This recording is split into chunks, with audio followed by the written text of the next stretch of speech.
Do you remember the commercial, "This is your brain on drugs"? This is kind of my version of it. It is super important for all of us to know whether we're centered or not centered in any given moment. This jar is to represent a person's state of mind. Could be mine, could be yours. And right now this person's very centered.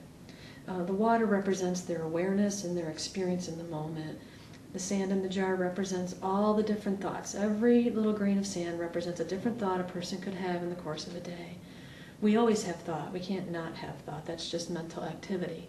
So, the idea that we can stop our thinking is kind of ridiculous because we have mental activity all the time. Right now, however, this person's having thought, but they're not attached to any thoughts that they're having.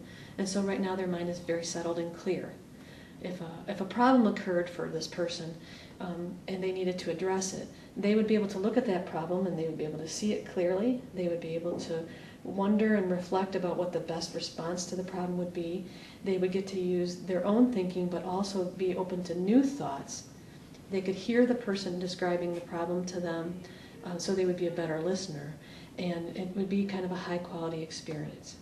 When I teach class like this, I'm not concerned about whether or not I'm doing well. I'm not caught up in thoughts about that. I'm just sharing what I know with people, like I am with you right now. In another moment, one of these thoughts, like, am I being effective? Is this understanding happening? We start having thoughts like that, and then we start getting an experience. As soon as we have that thought, we start having an experience of that thought.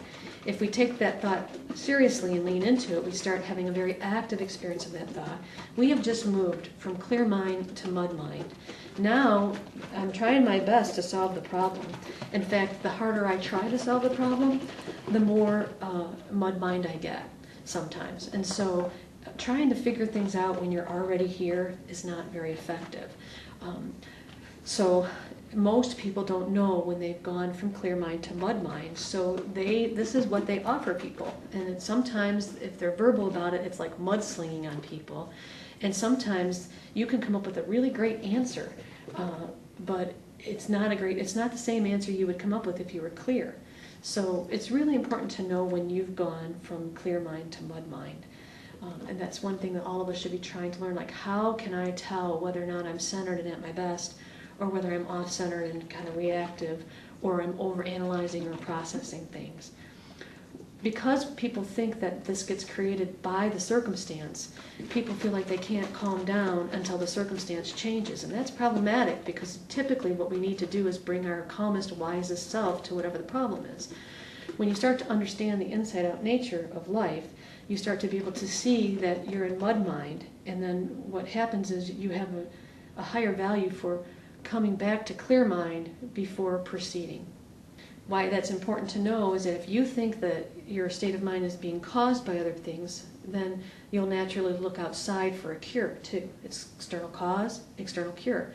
So a lot of times when people are like this, they think they need to do something specific to get rid of it. So some people drink because, it's when you're drinking, you don't have this experience as much.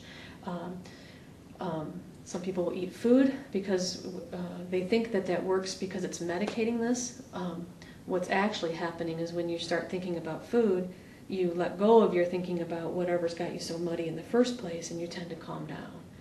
What's important is when you learn about how this works, you can just notice that you're in mud mind and help yourself calm down without the food or without the alcohol. So what's important is for you to notice when you're in mud mind and think of yourself as just currently psychologically on fire. And what we also know is that when you're on fire, you're supposed to stop, drop, and roll.